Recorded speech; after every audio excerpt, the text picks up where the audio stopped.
Forecast first, sponsored by Matex Heating, Cooling, and Plumbing. We're looking out in Danville on this quiet evening out there. It is a bit windy, but dry still so far for many of us. The rain is on the way. Temperature down to 43. Those east and northeast winds continue 10 to 25 miles an hour tonight, strengthening as we go along as our upper level low moves in our general direction. Locally here, we're seeing a band of what appears to be showers there. Some of this now making it to the ground. All day, though, we've been dealing with dry air underneath it. That's eaten away at the rain as it's fallen.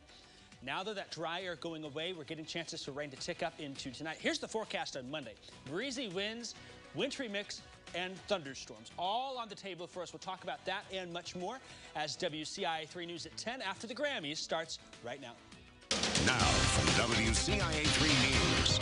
Pandemonium overshadows the pandemic, if only for a moment. Crowds of college students flooding the streets to celebrate the best in the Big Ten. And police investigating after a fight led to a shooting in Pana. We'll take you there, where police tracked down the suspect hours later. And we'll show you how a new apartment building could lead to better opportunities for the people that move in. You're watching your local news leader. This is WCIA 3 News at 10. Amazing, man. It was so great. I can't explain it. It was so great. It was amazing, man.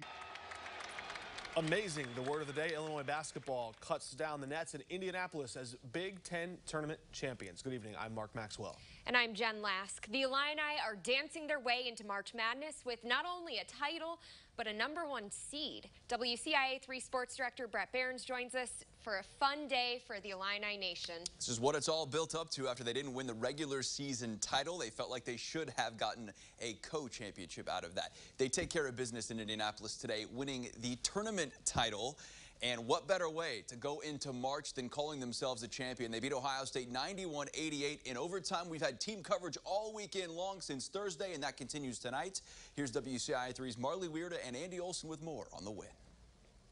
All is quiet now at Lucas Oil Stadium, but earlier on Sunday, orange and blue covered the building as Illinois won a Big Ten tournament title for just the third time in program history, and fans were more than excited to celebrate this accomplishment. Plenty stuck around to see them cut down the nets and find out who they'll be playing in the first round of the NCAA tournament. The team finally heard its name called when tournament MVP Ayo Dosunmu was cutting down his part of the net. To, just be on top of that ladder, cutting the net down and see the #1 seed there, man, like it was just an unreal feeling. The Illini still have their sights set on a national championship, but they still plan on celebrating the big win. It'll be unusual for them to do so in a hotel room, but Brad Underwood says he plans to celebrate with a steak and a shrimp cocktail. Yeah, the fans that I talked to, Marley, were letting it all out after years of mediocrity. Well, it was really awesome, and this is probably going to be the best Illini team I've ever seen. So, Io and Kofi, we're all coming for a national championship. Be ready. We're coming for it all. We'll have more from Indianapolis later on how Illinois came to be Big Ten champions. We'll send it back to you. All right, Marley, Andy, thank you. We'll look forward to hearing more from you. The Illini will play Drexel in the first round of the NCAA tournament on Friday. We'll have more on that coming up in sports, and it was certainly a big environment for everyone today, both here in Champaign and over in Indy. Absolutely. And, after the game, Green Street, can't call it Green Street because it was a flood of orange and blue. That's right. The overtime thriller sent fans spilling out into the streets on campus for an atmosphere we really haven't seen around these parts in years. WCIA 3's Jared Farmer joins us now live in the newsroom. Jared, you were there on Green Street for those last few seconds of the game when it all broke loose. What was it like out there? Mark, as you said, it's been over a decade since the last time Illinois basketball was this good. A Big Ten championship is exactly what fans have been waiting for, and they've made no secret about their intentions to celebrate. Saying the excitement on campus town was immense is a drastic understatement. Once again, the Illini are Big Ten champions, and one fan says it's almost too good to be true. Look around the streets of Champaign. You can see what this means to the city.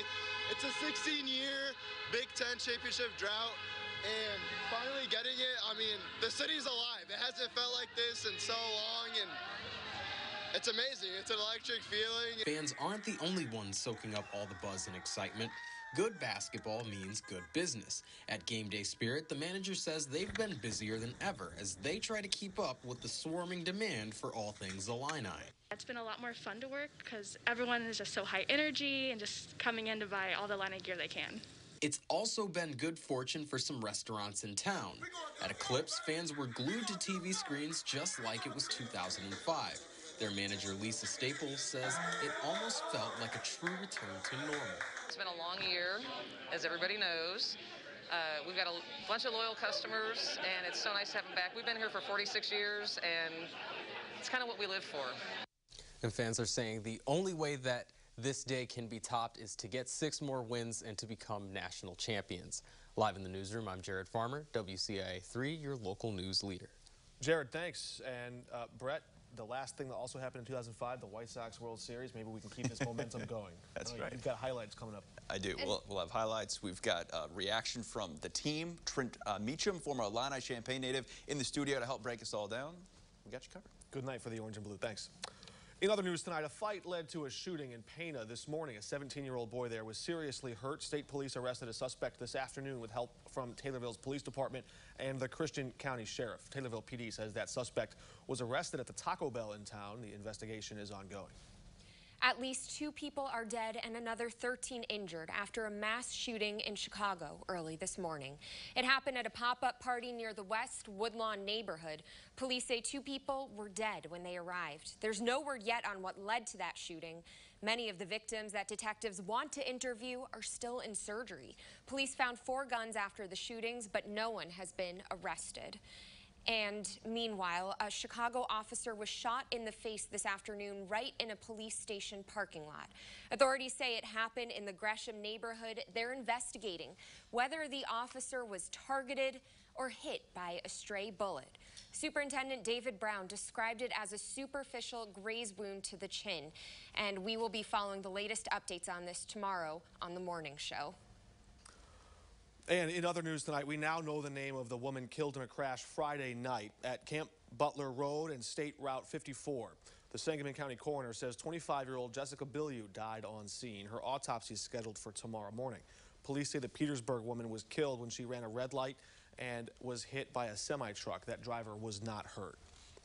Springfield police responded to a deadly crash at 5th and South Grand Streets last night. Emergency responders rushed 37-year-old David Sertout to a hospital afterward, but he died in the ER. An autopsy is scheduled for tomorrow. Illinois State Police are also investigating the crash. A day after announcing a single-day vaccine record, state health officials are sharing a new milestone. A total of 4 million vaccines have now been given in Illinois. IDPH says an average of more than 97,000 daily doses were given over the past week. Nearly 0.7% of the state is fully vaccinated. If you qualify to get the vaccine, you can now sign up to get your shot in the arm at a drive-through. Memorial Hospital has a drive-through lab on South 6th Street in Springfield. They've used that very same location to conduct COVID tests in recent months. Now, if you're 18 and older with an underlying medical condition or a frontline healthcare worker or essential worker on the state IDPH guidelines, you can sign up now to get your shot. Now to a news update. The University of Illinois has formed an advisory council on Jewish and campus life. Chancellor Robert Jones announced back in the fall he'd formed this council after a series of anti-Semitic incidents on campus. It will be led by the Hillel director Erez Cohen and former UI Chancellor Richard Herman. Jones says the group will offer advice on creating a welcoming environment, evaluate resources in the campus climate for Jewish students, and lead the way on educational programming to counter anti-Semitism. Many people throughout central Illinois do not have a safe place to sleep at night. The Housing Authority of Champaign is building homes in Urbana. As WCIA 3's Jamie Mays explains, they want to provide an opportunity for a better future. There's a lack of housing for individuals with special needs and those who suffer from being chronically homeless. But the Housing Authority of Champaign County is trying to change that. They're in the process of building a new 24-unit housing development called Pinewood Place. It's for people with special needs and those without an address. It's going to make a difference, we believe, in the quality of life that individuals with special needs have and living in units on their own. This is more than just a home. We're able to get supportive services on site in addition to the housing, the hard housing units. There's also a softer side of supportive services. People will have access to a range of resources, including social workers on site, special programming, and mental health services. Just an extra layer of support to make sure that they can maintain that stable housing. It's not just the ones who are moving in who are benefiting. Housing authorities said they used a large amount of minority contractors, and they got their Youthbuild program involved in the project too. Youthbuild is for people between the ages of 16 and 24 who have faced several challenges in life, including homelessness and foster care.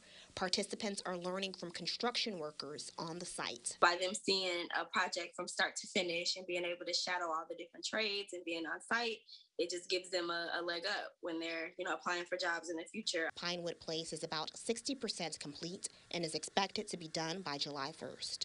Jamie Mays, WCIA 3, your local news leader. Some good life skills there, Jamie. Thank you. The waiting list for Pinewood Place will open up closer to the time the project will be completed. And we've got Jacob here, and you have been tracking the most exciting countdown to spring, but we've still got one more hurdle. We do. We got a little wintry mix on the way. We'll talk about that tomorrow. Here it is, though. Look at the number. 6 days until spring. The next time the three of us are here behind the desk together, it'll be officially spring in the calendar. How about that? Today still was fairly mild compared to where we should have been, although the clouds made it feel a little cooler. We've got rain showers, sleet, wintry mix, and even some thunderstorms in the forecast. We'll talk about it right after this.